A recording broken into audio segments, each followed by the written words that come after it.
الحمد لله رب العالمين والعاقبة للمتقين والصلاة والسلام على من كان نبيا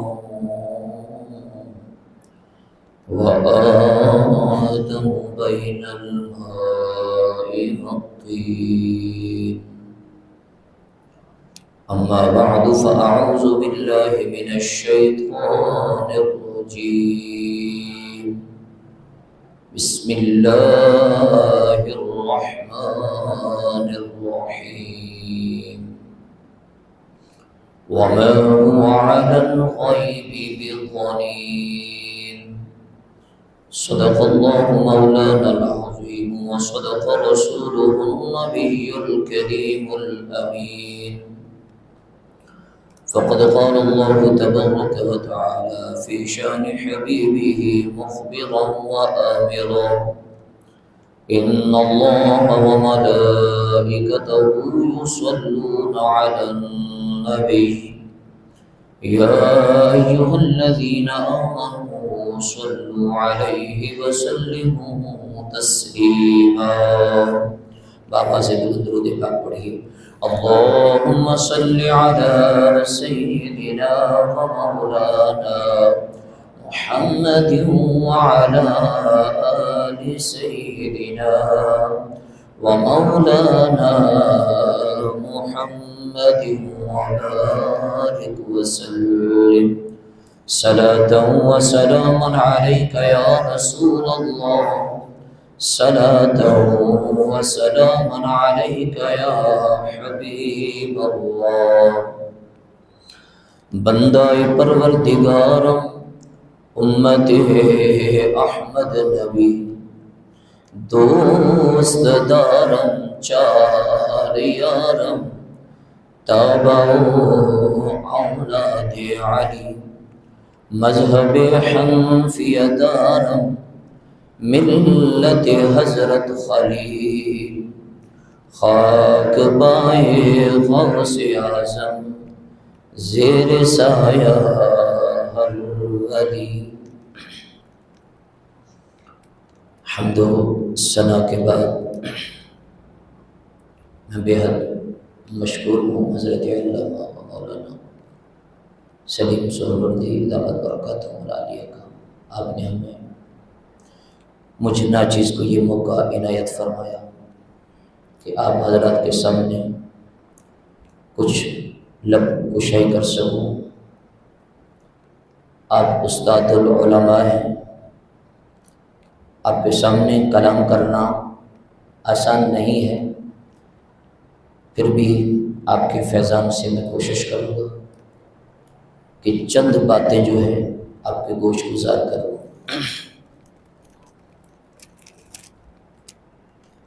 میرے نوجوانوں، میرے بھائیوں، آج جس دور کے اندر ہم رہ رہے ہیں، حد الامکان کوشش کی جا رہی ہے کہ سنیوں کو بالخصوص سنیوں کو اور سنیوں میں بالخصوص نوجوانوں کو، آپ جیسے نوجوانوں کو مختلف فرقے کوشش کر رہے ہیں کہ ان کو بھٹکا کر بہکا کر اپنی طرف کھینچ لیا جائے۔ یہ جو ہمارے سنیوں کے بچے کی زبان پر ذکر نبی ہے، میرے آقا کی تعریف ہے، میرے آقا کی حمد ہے، نعت شریف ہے، عشق رسول جو دلوں کے اندر بسا ہوا ہے، حد الامکان کوشش کی جا رہی ہے کہ ان کے دلوں سے عشق رسول کو نکال کر انہیں گستاخوں کے اندر شامل کیا جائے، اور وہ مسلسل اپنے جد و جہد کے اندر کامیاب بھی ہو رہے ہیں۔ ہمیں یہ واضح نظر بھی آ رہا ہے کہ ہمارے چھوٹے چھوٹے بچے ہیں، 10 سال کا ہے، 11 سال کا ہے، 12 سال کا ہے، 15 سال کا ہے، جس کو دیکھو یوں کھڑا ہوا ہے۔ اس کا مطلب یہ ہے کہ وہ آپ کو بہکانے کے اندر، پھسلانے کے اندر دن رات بھرپور کوشش کر رہے ہیں۔ تو میں نے یہی سوچا، اپنے علماء کو بھی یہی مشورہ دیا ہے کہ اپنے سنیوں کے اندر، بالخصوص نوجوانوں کے اندر اپنے عقائد بتائے جائیں، عقائد پر زور دیا جائے، تاکہ ہمارے آنے والی نسل جو ہے اپنے ایمان کو بچا سکے۔ دیکھیں، ایمان کے بعد 2 چیزیں ہیں، ایمان کے بعد 2 چیزیں، یعنی ایمان کے 2 جز ہیں۔ ایک ہے عمل، دوسرا ہے عقائد۔ ایک عمل ہے، دوسرا عقیدہ، جس کو ہم عقائد کہتے ہیں۔ عمل ہو گیا نماز، روزہ، حج، زکوٰۃ، صدقہ و خیرات، اللہ اور اس کے رسول کی اطاعت، اس کو عمل کہا جاتا ہے۔ اور ایک ہے عقائد، عقیدہ۔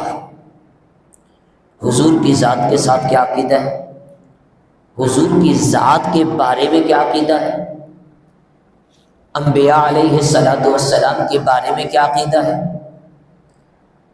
صحابہ کرام کے بارے میں کیا عقیدہ ہے، اہل بیت اطہار کے بارے میں کیا عقیدہ ہے، اولیاء اللہ کے بارے میں کیا عقیدہ ہے۔ اس کو عقائد کہا جاتا ہے۔ یاد رکھیے، عمل کے اندر کمی کوتاہی ہو جائے نا، تو قوی امکان ہے کہ اللہ اپنے محبوب کے صدقے ہمیں معاف فرما دے گا۔ امید، کیونکہ اللہ نے فرمایا لا تقنطوا من رحمت اللہ، میری رحمت سے نا امید نہیں ہونا۔ یعنی آج ہم اپنے عمل پہ نگاہ دوڑائیں تو 5 نمازیں ہم وقت پر نہیں پڑھ پاتے، صدقہ و خیرات تسلسل کے ساتھ اللہ نے ہمیں اتنا عطا کیا ہے، تو وہ جس قدر دینا چاہیے وہ بھی ہم نہیں کر پاتے۔ لوگوں کے ساتھ ہمدردی، لوگوں کے جو ہے کام آنا، ان کی پریشانی کو دور کرنا، ان کی مشکلات کو دور کرنا، ان اچھے اعمال سے ذرا ہم دور ہو گئے ہیں۔ پھر بھی جو کچھ ہم ٹوٹے پھوٹے سجدے کرتے ہیں، جو کچھ ہم سے حسب توفیق نیکیاں ہو جاتی ہیں، بہت ساری کمی کوتاہیوں کے باوجود بھی ہمیں جو ہے یہ امید ہے کہ اللہ اپنے محبوب کے صدقے ہماری کمی کوتاہیوں کو معاف فرما دے گا۔ یہی ہے نا، عمل کے اندر کمی کوتاہی ہو گئی ہے تو امید رکھتے ہیں کہ انشاءاللہ کل بروز قیامت میرا رب اپنے محبوب کے صدقے ہم گناہگاروں کی خطاؤں کو معاف فرما دے گا۔ دوسری طرف آ جائے، دوسری طرف ہے ہمارا عقیدہ۔ جب آپ کا عقیدہ درست نہ ہو، آپ کا عقیدہ ہی خراب ہو جائے، ہمارے عقیدے کا محور کون ہے؟ اللہ کا محبوب صلی اللہ علیہ وسلم، کہ حضور کی ذات کے ساتھ ہمارا عقیدہ کیا ہے۔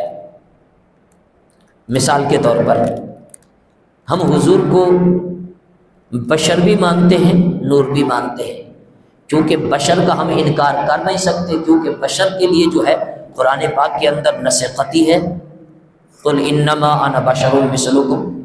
حضور نے فرمایا محبوب آپ فرما دیجئے کہ میں تمہاری مثل ہوں، یعنی حضور علیہ السلام کو بشری لباس کے اندر نبوت عطا فرما کے ہمارے پاس مبعوث فرمایا، تو ہم بشر کا انکار نہیں کر سکتے۔ جو بالکل بشر کا انکار کر دے وہ مسلمان ہی نہیں، کیونکہ قرآن سے ثابت ہے نا۔ لیکن حضور کی نورانیت کا بھی انکار نہیں کر سکتے۔ حضور علیہ السلام کو صحابہ کرام نے روزے رکھتے دیکھا کہ حضور جو ہے روزے رکھ رہے ہیں، تو صحابہ کرام تو حضور کے دیوانے تھے، حضور کی ہر ادا پر مر مٹنے والے تھے، حضور کی ہر سنت پر عمل کرنے والے تھے، ہر طریقے کو اپنانے والے تھے۔ تو میرے نبی کے غلاموں نے بھی روزہ رکھنا شروع کر دیا۔ کچھ دن گزرے، حضور علیہ الصلوۃ والسلام کی نگاہ رحمت اپنے غلاموں پر پڑی۔ حضور کیا دیکھتے ہیں کہ صحابہ کرام روزوں کی وجہ سے ذرا دبلے ہو رہے ہیں، کمزور ہو رہے ہیں، چہرے اترے ہوئے۔ میرے آقا نے پوچھا میرے صحابہ کیا بات ہے، یہ کمزور کمزور کیوں نظر آ رہے ہو، چہرے کیوں اترے ہوئے، کیا وجہ ہے؟ یا رسول اللہ آپ روزے رکھتے ہیں نا، آپ کو دیکھ کر ہم بھی روزے رکھتے ہیں، اس وجہ سے جو ہے ہم ذرا کمزور نظر آ رہے ہیں۔ حضور علیہ الصلوۃ والسلام نے ارشاد فرمایا، جلال میں آئے، فرمایا ایکم مثلی، کیا تم میری مثل ہو؟ حضور علیہ الصلوۃ والسلام نے کن کو فرمایا؟ صحابہ کرام کو۔ فرمایا کہ تم میری مثل ہو۔ یہاں عقیدے کی بات کرتا چلوں کہ ہمیں نوجوانوں کو بھی نبی ہمارے جیسا ہے، ایسے کہا جاتا ہے، بتایا جاتا ہے بھائی نبی ہمارے جیسا ہے، جیسے ہم چلتے پھرتے نبی بھی چلتا تھا، نبی نے بھی شادی کی، نبی کے بھی بچے ہیں، نبی کے بھی رشتہ دار ہیں، یہی کہا جاتا ہے نا، میرا اور آپ جیسے۔ حضور کیا فرماتے ہیں؟ یہ تو میری اور آپ کی بات ہے نا، ہمیں کہا جاتا ہے نبی میرے جیسے، ہماری مثل ہے۔ حضور نے فرمایا میرے صحابہ کیا تم میری مثل ہو؟ جب صحابہ کرام جیسی عظیم ہستیاں میرے نبی کی مثل نہیں ہو سکتا تو 14ویں صدی کا مولوی میرے نبی کی مثل ہو سکتا ہے؟ وہ صحابہ کرام جن کو دنیا کے اندر جنت کی خوشخبریاں سنا دی گئی، جن کا ذکر اللہ نے قرآن کے اندر فرمایا، جن کی ایمان کی گواہی اللہ نے قرآن میں عطا فرمائی ہو، جن کے اعمال کی گواہی اللہ نے قرآن میں دی ہو، جن کے عمل صالح کی گواہی اللہ نے قرآن میں دی ہو، جن کے اعصار اور قربانیوں کی گواہیاں اللہ نے قرآن میں دی ہو، جب وہ میرے نبی کی مثل نہیں ہو سکتے تو میں اور آپ کیسے ہو سکتے؟ اگر کوئی کہے کہ نبی ہمارے جیسے ہیں تو ہمارا جواب کیا ہونا چاہیے کہ جب صحابہ کرام میرے نبی کی مثل نہیں ہو سکتے تو پھر پوچھو تیری کیا اوقات ہے؟ تو میرے نبی کی مثل ہے۔ میرے نبی کی ذات تو وہ ہے کہ اپنا لعاب دہن مبارک کڑوے کنویں کے اندر ڈالے تو وہ میٹھا ہو جائے۔ تو میرے نبی کی برابری کرتا ہے؟ میرے آقا کسی رستے سے گزر جائے نا اور ڈھونڈنے والا پیچھے آئے تو اسے پوچھنا نہیں پڑتا کہ بتاؤ تو صحیح یار میرے نبی یہاں سے گزرے ہیں یا نہیں، حضور کی خوشبو خود بتا دیتی ہے حضور یہاں سے تشریف لے گئے۔ یا رسول اللہ، میرے آقا کی خوشبو مبارک جو ہے خود بتا دیتی ہے کہ حضور یہاں سے تشریف لے گئے۔ مجھے اور آپ کو پسینہ آئے تو ہمارے ساتھ کوئی بیٹھنے کو تیار نہیں ہے، ہمارے جسم سے بدبو آتی ہے۔ میرے آقا کا پسینہ صحابہ شیشیوں کے اندر، بوتلوں کے اندر بند کر کے اپنے گھروں کے اندر لے جاتے ہیں۔ کیا آپ میرے نوجوان کسی کی یہ بات تسلیم کر سکتے ہیں کہ میرے نبی ہمارے جیسے؟ وہ تو صحابہ میرے نبی کی مثل نہیں ہو سکے، پھر میں اور آپ ہماری کیا ہستی ہے؟ تو ہمارے عقیدوں کو بگاڑنے کے لیے ہم پر بڑا دور پیچ چلایا جاتا ہے، بدنام ہمیں کیا جاتا ہے، بدنام سنیوں کو کیا جاتا ہے۔ کن مسائل کے اندر؟ فروعی مسائل کے اندر، چھوٹے مسائل کے اندر، وہ کہ جن مسائل کی وجہ سے، جن اعمال کی وجہ سے ہمارا ایمان کمزور نہیں بلکہ مضبوط ہوتا ہے۔ ایک ہی چیز انہوں نے رٹی ہوئی ہے، بدعت بدعت بدعت، یہ بدعت وہ بدعت، انگوٹھے حضور کی محبت میں چوم لے تو بدعت، کھڑے ہو کر حضور کی محبت میں سلام پڑھ لو تو بدعت، جنازے کے بعد دعا مانگ لو تو بدعت، اذان سے پہلے سلام پڑھ لو تو بدعت۔ بس صرف بدعت بتایا ہے، آگے بدعت کی تقسیم نہیں کی۔ ہمارے نوجوان کو بتایا بیٹا یہ بدعت ہے، یہ بدعت ہے، کل بدعت ضلالہ، ہر بدعت گمراہی ہے۔ پوری حدیث بیان نہیں کی، ڈنڈی مار لی۔ کیوں؟ کہ پوری حدیث بیان کرے گا تو پکڑا جائے گا، اس کی ڈنڈی پکڑی جائے گی، پوری حدیث بیان وہ نہیں کرتے، پکڑے جائیں گے، اس لیے آدھی حدیث کو جو ہے لوگوں کے سامنے بیان کر کے اس کو اپنی طرف کھینچنے کی کوشش کرتے ہیں۔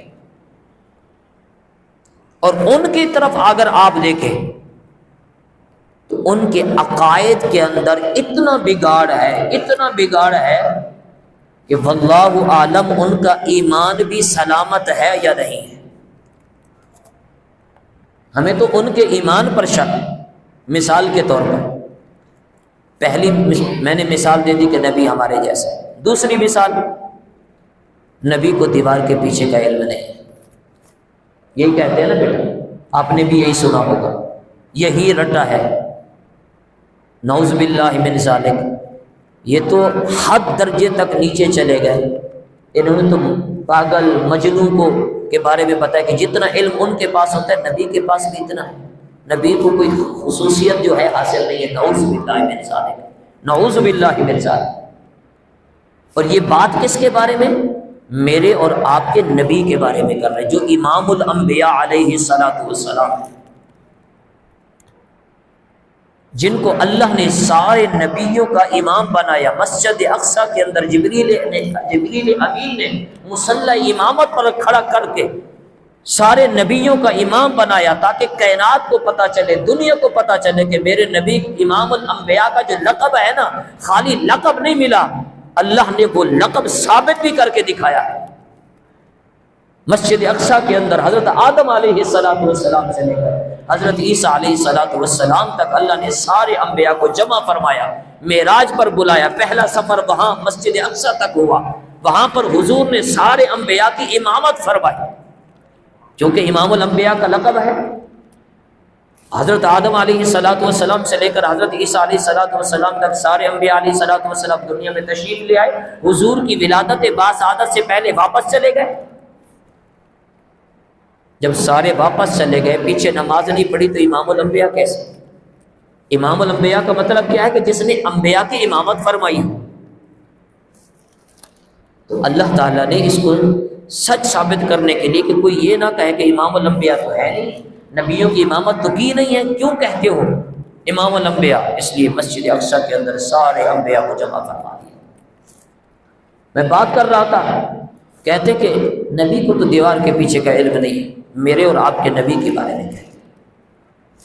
یہ دیکھیں میرے سامنے کیا ہے، قرآن پاک ہے، سورہ آل عمران ہے۔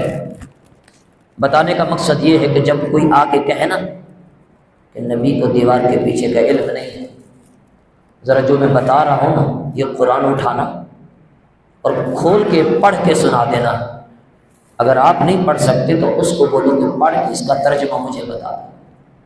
سورہ آل عمران ہے، آیات نمبر 48 ہے، 48۔ حضرت عیسیٰ علیہ السلام کا تذکرہ اللہ قرآن میں فرما رہا ہے۔ سورہ آل عمران آیات نمبر 48۔ عیسیٰ علیہ السلام فرماتے ہیں وَرَسُولًا إِلَىٰ بَنِي إِسْرَائِيلَ، اللہ فرماتے ہیں ہم نے عیسیٰ علیہ السلام کو بنی اسرائیل کی طرف رسول بنا کر بھیجا۔ ٹھیک ہے، رسول بن کر آ گئے کس کی طرف؟ بنی اسرائیل کی طرف۔ انی قد جئتکم بآیۃ من ربکم، آپ آئے، بنی اسرائیل کو بلایا، جمع فرمایا بنی اسرائیل کو۔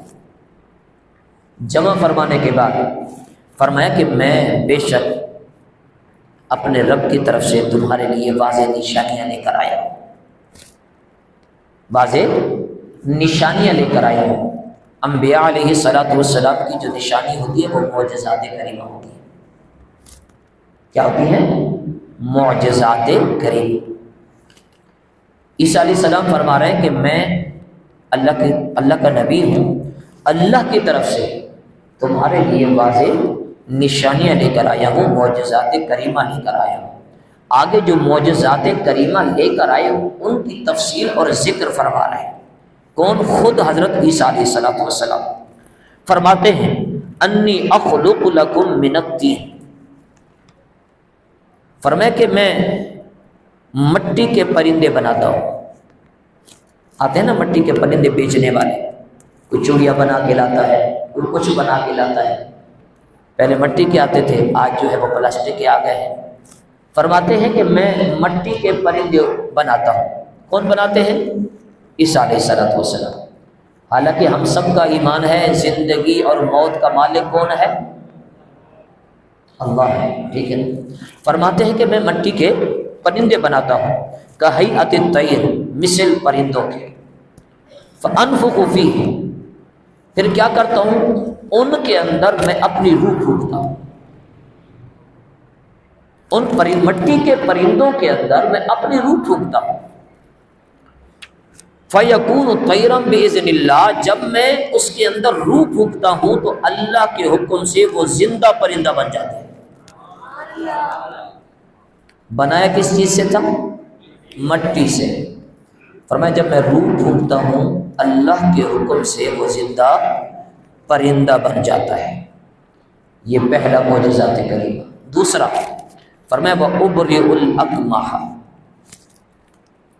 کوئی مادر ذات نابینا ہو، جس کو ہم پیدائشی نابینا کہتے ہیں، کہ جب پیدا ہی ہوا تھا اس دن سے اس کی آنکھیں جو ہے ختم تھی، اس کو کچھ نظر نہیں آتا تھا۔ عیسیٰ علیہ السلام فرماتے ہیں اگر کوئی مادر ذات نابینا ہے میرے پاس لے آؤ، میں اسے آنکھوں کا نور عطا فرما دیتا ہوں۔ مادر ذات نبینے کو آنکھوں کا نور عطا کرتا ہوں۔ والابرص، کوئی برس والا ہے تو اس کو لے کر آؤ۔ برس ایک بیماری کا نام ہے، آپ جانتے ہیں، بہت سارے آپ کو لوگ نظر آتے ہوں گے برس والے کہ سفید سفید دھبے ہو جاتے ہیں جسم کے اوپر، پورے جسم پہ۔ کچھ لوگ ایسے جو پورے سفید ہو جاتے ہیں آہستہ آہستہ، کچھ کے جسموں کے اوپر یہاں پہ چہرے پہ پورے جسم پہ سفید سفید دھبے ہو جاتے ہیں۔ اس سفید دھبوں کی بیماری کو برس کہا جاتا ہے۔ فرمایا اگر کوئی برس کی بیماری والا ہے نا اس کو لے آؤ، میں اس سے بھی شفا عطا کر دیتا ہوں، اس سے بھی ٹھیک کر دیتا ہوں۔ اللہ اکبر۔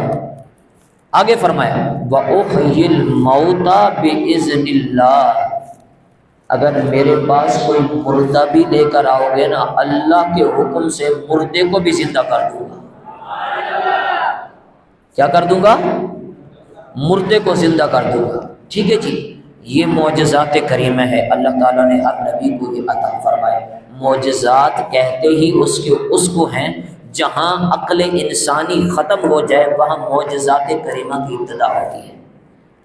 عام لفظوں کے اندر جو عقل انسانی کے سمجھ میں نہ آئے اس کو معجزہ کہتے ہیں، اس کو معجزہ کہتے ہیں۔ اصل لفظ جو میں آپ کو بتانا چاہ رہا تھا نا کہ جو میرے نبی کے بارے میں، میرے اور آپ کے نبی کے بارے میں کہا جاتا ہے اور بات یہ مشہور کی ہوئی ہے، ان کا بچہ بچہ جانتا ہے کہ نبی کو دیوار کے پیچھے کا علم نہیں ہے، اس لفظ پر میں اب آ رہا ہوں۔ یہ لفظ جو ہے بڑا غور سے سماعت فرمانا۔ آگے فرماتے ہیں وَأُنَبِّئُكُمْ، فرمایا میں تمہیں خبر دے سکتا ہوں، تمہیں بتا سکتا ہوں۔ کون فرما رہے ہیں؟ عیسیٰ علیہ السلام۔ یاد رکھیے وَأُنَبِّئُكُمْ، فرماتے ہیں میں تمہیں خبر دے سکتا ہوں، بتا سکتا ہوں۔ اللہ کے نبی کیا بتا سکتے ہیں؟ فرمایا بما تأکلون، جو کچھ تم اپنے گھر سے کھا کر آئے ہو ہر ایک کے بارے میں بتا سکتا ہوں کون کیا کھا کر آیا ہے۔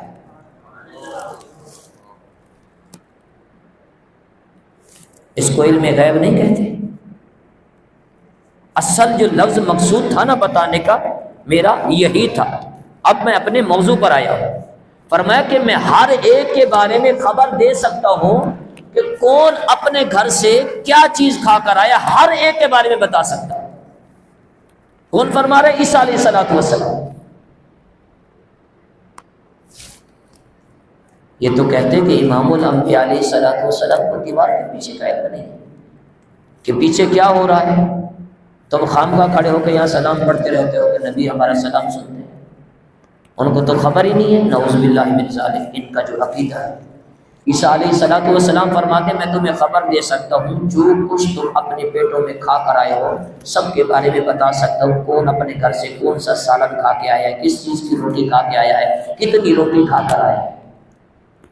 آگے فرمایا وما تدخرون فی بیوتکم، فرمائے جو کھا کر آئے ہو نا وہ تو بتا سکتا ہوں، اور یہ بھی بتا سکتا ہوں جو گھر میں چھوڑ کے آئے ہو، جو گھر میں بچا کر آئے ہو، جو گھر میں رکھ کر آئے ہو نا، جو تمہارے گھر کے اندر چیز کمرے کے اندر رکھی ہوئی ہے، چھپی ہوئی ہے، لاک کے اندر ہے، تالے کے اندر ہے، فرمایا میں وہ بھی بتا سکتا ہوں۔ ذرا بات سمجھ آئی؟ جو چیز تم گھر میں رکھ کر آئے ہو، چھپا کر آئے ہو، لاک کر کے آئے ہو، فرمایا تمہاری ہر چیز جو لاک کی ہوئی ہے وہ بھی بتا سکتا ہوں، کون گھر میں کیا چھپا کے آیا، کون گھر میں کیا رکھ کے آیا، گھر کس کے گھر کے اندر کون سا سامان رکھا ہوا ہے، کس کے گھر میں کتنا آٹا ہے، کس کے گھر میں کتنے پیسے ہیں، اشرفیاں ہیں، سکے ہیں، میں ہر ایک کے بارے میں بتا سکتا ہوں کس کے گھر میں کیا کیا چیز رکھی ہوئی ہے۔ آپ بتائیں اس کو علم غیب کہتے نہیں کہتے؟ اب ذرا آپ سوچئے، میرے نبی کا مقام سارے انبیاء سے اونچا ہے نا، اللہ نے امام الانبیاء بنایا، سارے انبیاء کے آنے کا موجب بھی میرے نبی ہے، لولا کا لما خلقت الربوبیہ، اے محبوب اگر آپ کو میں دنیا میں نہ بھیجتا تو اپنے رب ہونے کو بھی ظاہر نہ کرتا، یہی ہے نا۔ اب ذرا سوچئے، جب عیسیٰ علیہ السلام کو اللہ نے علم غیب عطا فرما دیا ہے، وہ کھائی ہوئی چیز بتا سکتے ہیں، گھر میں رکھی ہوئی چیز بتا سکتے ہیں، تو جو امام الانبیاء علیہ السلام ہیں ان کے پاس کچھ نہیں، وہ علم سے خالی ہیں۔ دوسرے انبیاء کو اللہ نے علم دے دیا ہے، جو امام الانبیاء ہیں، جن کو اللہ نے اپنا محبوب بنایا ہے، جن کو اللہ نے لام مکانوں پر بلا کر اپنا دیدار کرایا ہے، اس کو اللہ نے علم غیب سے محروم رکھا ہے۔ اب آگے چلتے ہیں، وہ جی اللہ نے بتایا ہوگا، عیسیٰ علیہ السلام کو اللہ نے بتایا ہوگا، یہاں یہ بات جو ہے نا بڑی آپ نے نوٹ کرنی ہے اور ذہن نشین کرنی ہے، وہ جی اللہ نے بتایا ہوگا، بھئی ہر نبی کو اللہ بتاتا ہے، یہ کوئی نئی بات تھوڑی ہے، ہر نبی کو اللہ علم دیتا ہے، ہر نبی کو اللہ ہی بتاتا ہے، اللہ نے ہی علم دیا ہے۔ اب یہاں جو ہے میں ایک وضاحت کرتا چلوں، وہ اس بات کو سمجھتے نہیں ہیں، ہمارے اوپر بدعت یا شرک کا فتویٰ تھوپ دیتے ہیں، وہ جی نبی کے بارے میں علم غیب پر یقین رکھتے ہیں۔ یاد رکھیے علم دو طرح کا ہوتا ہے، ایک علم ہے ذاتی، کیا ہے؟ ذاتی، ایک علم ہے عطائی۔ عطائی کس کو کہتے ہیں؟ جو کسی سے لیا جائے، جو کوئی عطا کر دے ہمیں، دے دے، اس کو عطائی علم کہا جاتا ہے۔ ایک علم ہے ذاتی، ذاتی صرف علم جو ہے اللہ کی ذات کا ہے، ذاتی علم کس کا ہے؟ اللہ کی ذات کا ہے۔ بقیہ انبیاء علیہ السلام ہیں، بزرگان دین ہیں، جن کے پاس جو کچھ ہے اللہ کا عطا کردہ علم ہے، ان کو اللہ نے عطا فرمایا ہے۔ تو نبی کے پاس بھی جو علم ہے وہ عطائی ہے، ذاتی نہیں ہے، ذاتی علم صرف اللہ کی ذات کا ہے۔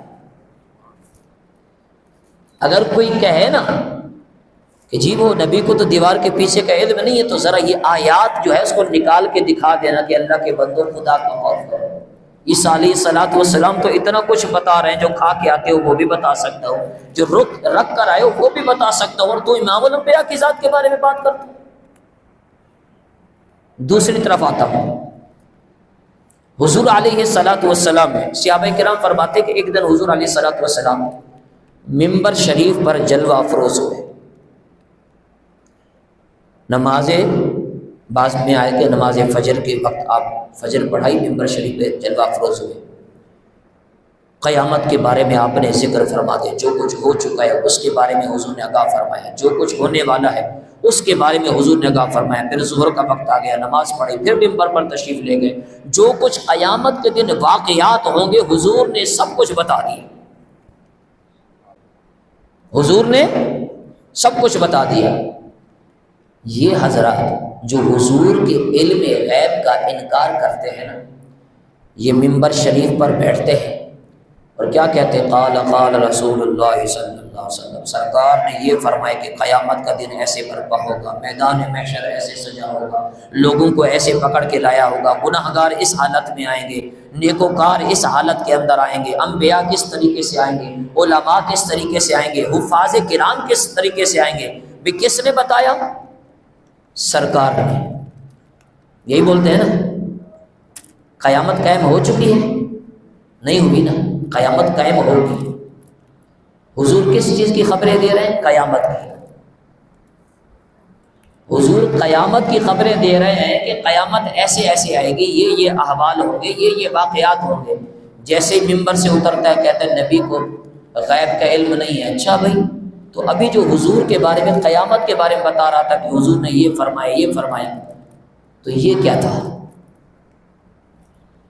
اگر حضور کو پتہ نہیں ہے تو قیامت تو ابھی قائم ہی نہیں ہوئی، حضور کو کیسے پتہ چل گیا کہ قیامت کے واقعات یہ ہوں گے؟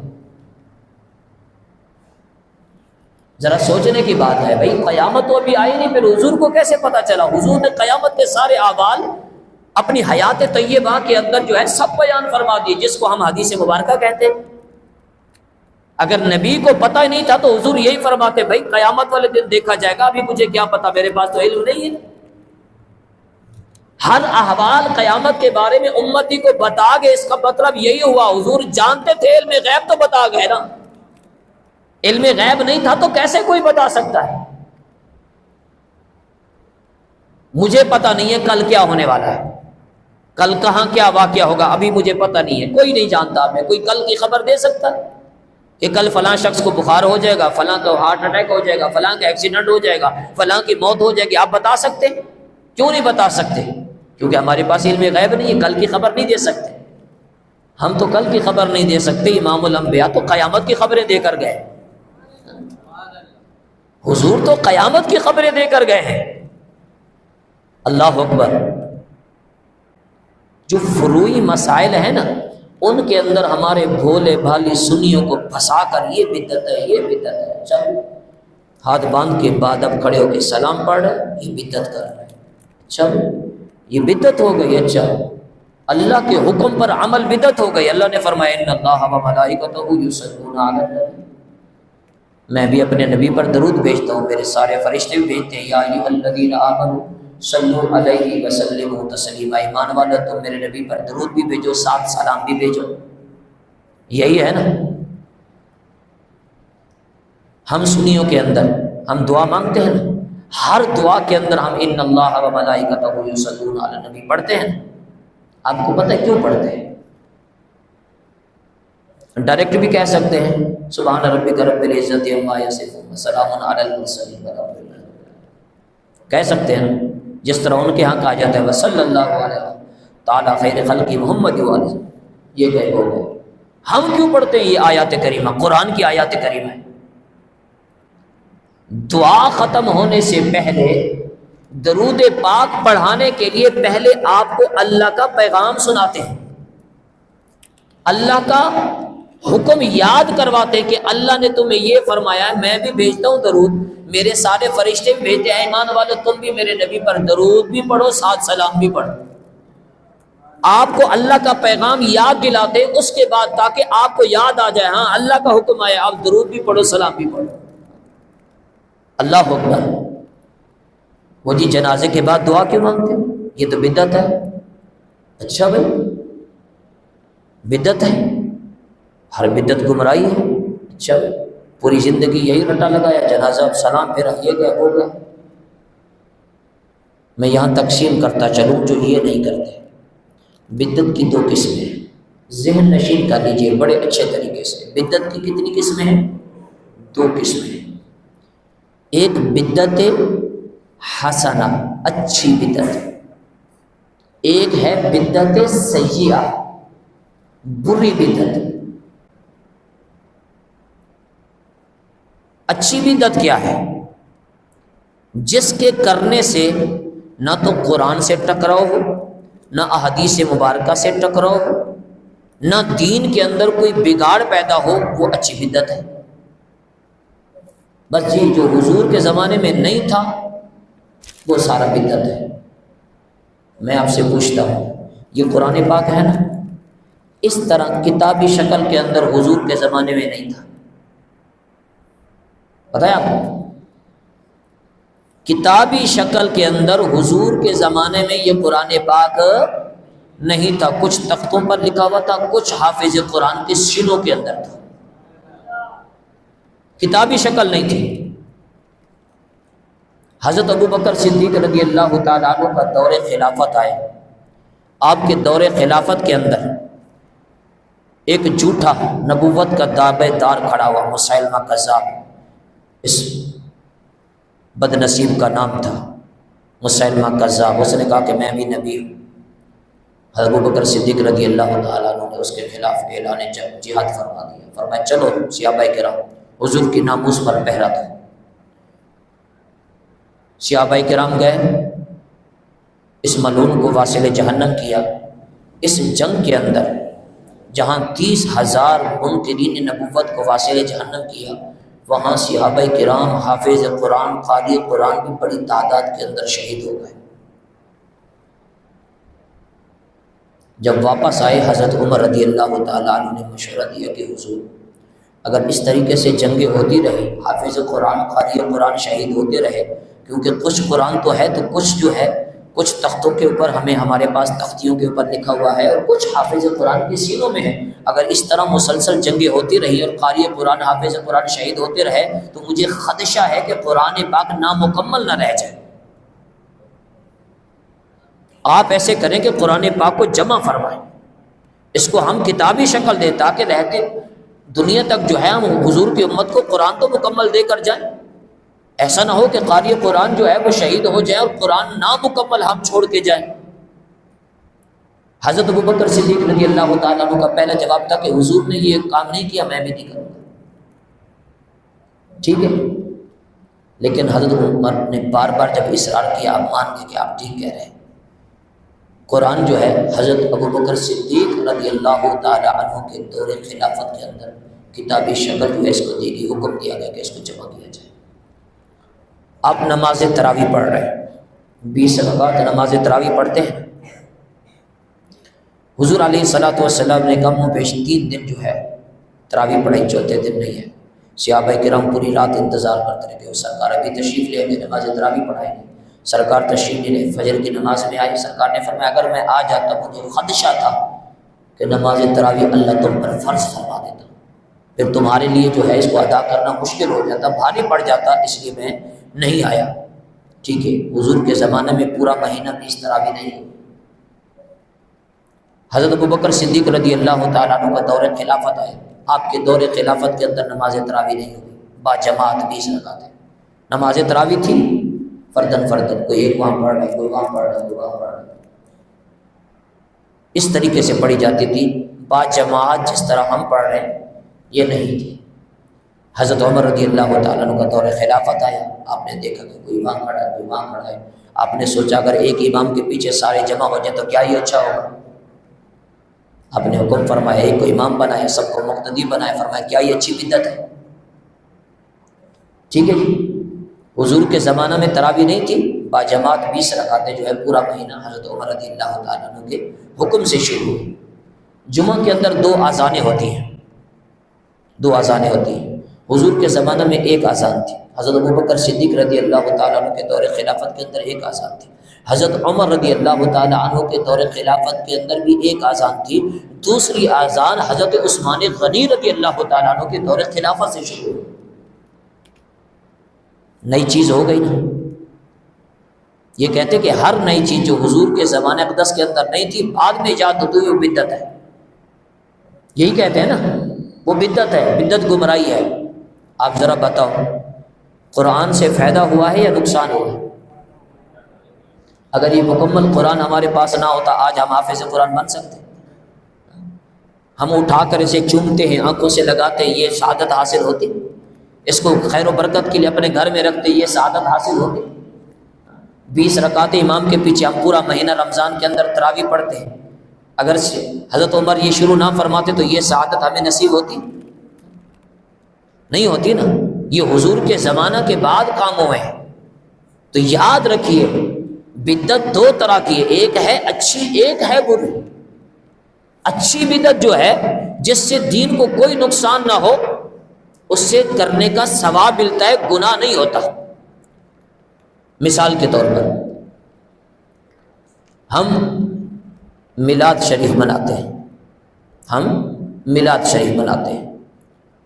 میلاد تو شروع سے چلا رہا ہے، عالم ارواح سے حضور کی آمد کا تذکرہ ہے۔ عالم ارواح اس کو کہتے ہیں جب انسان کی تخلیق نہیں ہوئی تھی، صرف روحیں تھیں، اس وقت سے حضور کا ذکر کرنے والا، حضور کی آمد کا ذکر کرنے والا خود خالق کائنات تھا، اور حضور کی آمد کا تذکرہ سننے والے جو تھے وہ انبیاء علیہ الصلوۃ والسلام کی پاک روحیں تھیں۔ ٹھیک ہے، ہم میلاد مناتے ہیں، کہتے ہیں یہ بدعت کر رہے ہیں۔ مولانا اسحاق صاحب گزرے ہیں، اہل حدیث کے بڑے عالم تھے۔ ایک صاحب نے پرچی دی کہ یہ جی اہل بدعت میلاد کرتے ہیں، ہمیں اہل بدعت کہتے ہیں، اہل بدعت میلاد کرتے ہیں، یہ بتائیں کیا جائز ہے ناجائز ہے؟ انہوں نے پتہ کیا فرمایا؟ انہوں نے کہا حضور کی محبت کے اندر کرتے ہیں۔ کیا کرتے ہیں؟ حضور کی محبت کے اندر کرتے ہیں، اگرچہ ثواب نہیں بھی ملے گا نا، کل بروز قیامت اللہ ان سے فرمائے گا میرے نبی کی محبت کے اندر یہ کام کیا، جا تو جنت میں چلا جا۔ اللہ اکبر یا رسول اللہ یا، تو حضور کی محبت کے اندر جو ہے یہ کام کرتے ہیں، تو فرمایا کہ حضور کی محبت کے اندر کیا ہوا کام کبھی غلط ہو سکتا ہے؟ ہاں، وہی شخص غلط ہو سکتا ہے جس نے اس اچھے کام کو بدعت کہا ہے، جس نے اس اچھے کام کے خلاف کھڑا ہوا ہے۔ میں تو بڑا حیران ہوں، اگر یہی لوگ آج ہم کھڑے ہو کر درود و سلام پڑھیں یا حضور کی محبت کے اندر انگوٹھے چوم لیں نا، تو ان کو چونٹیاں کاٹنا شروع کر دیتی ہیں، ان کو پریشانی لاحق ہو جاتی ہے۔ اگر یہ حضور علیہ الصلوۃ والسلام کے زمانے اقدس کے اندر ہوتے اور صحابہ کرام کی تعظیم رسول، ادب رسول دیکھتے نا، تو یقیناً مجھے یقین ہے کہ یہ صحابہ کرام پہ بھی فتوے لگا دیتے۔ ہم تو حضور کا ادب، جو ادب صحابہ کرام کرتے تھے نا، اس طرح کا ہم ادب نہیں کر سکتے۔ صلح حدیبیہ جو ہے نا، ایک مشہور واقعہ ہے صلح حدیبیہ۔ حضور علیہ الصلوۃ والسلام جو ہے اپنے صحابہ کرام کی بڑی تعداد کے ساتھ مدینہ پاک سے مکہ پاک کے لیے روانہ ہوئے، عمرے کی نیت سے احرام باندھے۔ حدیبیہ کے مقام پر پہنچے، خبر ملی کہ کافر نہیں آنے دیں گے، اگر آپ جائیں گے مکہ پاک کے اندر وہ لڑیں گے۔ حضور نے وہیں پڑاؤ ڈال دیا حدیبیہ کے مقام پر۔ مختلف جو ہے کافروں کی طرف سے ایلچی آئے معاہدہ کرنے کے لیے، ان میں ایک شخص عروہ بن مسعود بھی تھا، وہ بھی معاہدہ کے لیے جو ہے کفار کی طرف سے حضور کے پاس حاصل ہوا۔ حضور علیہ الصلوۃ والسلام کے صحابہ کے ادب کو، تعظیم کو دیکھا۔ جب یہ واپس گیا نا، تو کفار مکہ کو اس نے مشورہ دیا کہ تم یہ جو حضور محمد رسول اللہ کے ساتھ جنگ کرنے کے بارے میں سوچ رہے ہو نا، اس اپنے ارادے کو ترک کر دو، ان کے غلاموں سے تم جیت نہیں سکتے۔ انہوں نے کہا کہ وہ کیسے؟ عروہ بن مسعود نے کہا کہ میں بڑے بڑے بادشاہوں کے درباروں میں گیا ہوں، نجاشی کے دربار میں بھی گیا ہوں، کیسر و کسریٰ کے دربار میں بھی گیا ہوں، لیکن ایسے غلام کسی بادشاہ کے نہیں دیکھے جس طرح غلام میں نے محمد رسول اللہ کے دیکھے۔ ایسے غلام کہیں نہیں دیکھے۔ وہ کیسے؟ کیا دیکھا ہے؟ اس نے کہا میں نے دیکھا ہے محمد رسول اللہ جب وضو کرتے ہیں نا، تو ان کے وضو کا جو پانی مبارک ہے، جو جسم اطہر کو لگ کر زمین کی طرف جاتا ہے، وہ کہنے لگا کہ صحابہ کرام وہ پانی زمین پر نہیں جانے دیتے، اپنے ہاتھوں میں لے کر اپنے چہروں پر مال لیتے۔ میں نے دیکھا ہے کہ اپنا لعاب دہن مبارک بھی سرکار ڈالتے ہیں تو وہ بھی صحابہ کرام کے ہاتھوں پر آ جاتا ہے، اس سے بھی اپنے چہروں پر مل لیتے ہیں۔ جن کے غلام اپنے نبی کا اتنا ادب، احترام اور تعظیم کرنے والے ہوں، جن کے وضو کا پانی زمین پر نہ گرنے دے، کیا وہ اپنے آقا کے خون کا قطرہ زمین پر گرنے دیں گے؟ قطعاً ایسا نہیں ہونے دیں گے۔ وہ اپنے نبی کی ہر لحاظ سے حفاظت کریں گے، تمہارا ڈٹ کر مقابلہ کریں گے۔ اب بتاؤ، ایسی تعظیم قرآن کے اندر ہے کہ میرے نبی کا وضو کا پانی اپنے ہاتھوں پر لے لیا کرو، لعاب دہن مبارک اپنے ہاتھوں پر لے کر اپنے چہروں پر مل لیا کرو؟ ایسا ہے؟ اللہ کا حکم ہے؟ اللہ کے نبی نے فرمایا میرے صحابہ ایسا کرو؟ نہیں فرمایا نا۔ صحابہ کرام نے یہ عمل خود کیا کہ یہ حضور کا وضو کا پانی ہے، کسی عام انسان کا نہیں ہے، یہ اللہ کے محبوب کا ہے۔ ہم پانی وضو کریں نا، پسینہ آیا ہوا ہو تو ہمارا پانی جب گرتا ہے نا تو بدبودار ہو کر گرتا ہے، پسینہ جو دھلتا ہے، لیکن اللہ کے محبوب جب وضو فرمائے نا، جو جس میں اطہر کو پانی لگ کر گرتا ہے خوشبودار ہو کر گرتا ہے۔ اس لیے تو میرے نبی کے غلام اس پانی کو زمین پر نہیں جانے دیتے، اپنے ہاتھوں کے اندر اپنے جسموں پر مل لیتے ہیں، فرماتے جب تک یہ پانی کا اثر ہمارے جسموں پر رہتا ہے ہمارے جسموں سے خوشبو نہیں جاتی۔ یہ تو خالی ہمیں انگوٹھا چومتے دے کر یہ بدعت کر رہا ہے، کھڑے ہو کے ہاتھ باندھ کے سلام پڑھ یہ بدعت کر رہے ہیں۔ ہمارے کھڑے ہونے کو ان کو تکلیف ہے، اگر صحابہ کرام کے اس عمل کو دیکھتے تو کیا ان سے برداشت ہوتا؟ اور وہ بن مسعود نے کہا میں نے دیکھا ہے کسی ایک صحابی رسول کو حکم فرماتے ہیں نا کہ جاؤ فلاں کام کر کے آؤ، فرمایا ایک نہیں سارے دوڑ پڑتے ہیں کہ حضور کے حکم پر پہلے میں عمل کر کے آ جاؤں۔ ایسے غلام ہیں۔ صحابہ کرام کا تو یہ ادب ہے، اور اللہ نے قرآن پاک کے اندر اپنے نبی کی بارگاہ کا ادب سکھایا ہے۔ فرمایا یا ایھا الذین آمنوا لا ترفعوا اصواتکم، ایمان والو میرے نبی کی بارگاہ میں جب جاؤ نا تو تمہاری آواز میرے نبی کی آواز سے زیادہ بلند نہیں ہونی چاہیے، اپنی آوازوں کو دھیمے رکھنا ہے، آہستہ رکھنا ہے، سلو رکھنا ہے، کیونکہ یہ عام بارگاہ نہیں ہے، یہ امام الانبیاء کی بارگاہ ہے۔ فوق صوت النبی، میرے نبی کی آواز سے تمہاری آواز بلند نہیں ہونی چاہیے۔ ولا تجہروا لہ بالقول کجہر بعضکم لبعض، جس طرح تم آپس کے اندر ایک دوسرے سے بے دھڑک ہو کے باتیں کرتے ہو، ایسی باتیں میرے محبوب کی بارگاہ میں نہیں چلیں گی۔ اگر کسی نے ایسا کیا بے دھڑک ہو کر میرے نبی کی بارگاہ کے اندر کلام کیا، ان تحبط اعمالکم وانتم لا تشعرون، جو کچھ نیکیاں کما چکے ہو فرمایا ساری نیکیاں میں ختم کر دوں گا، تمہیں خبر بھی نہیں پڑے گی۔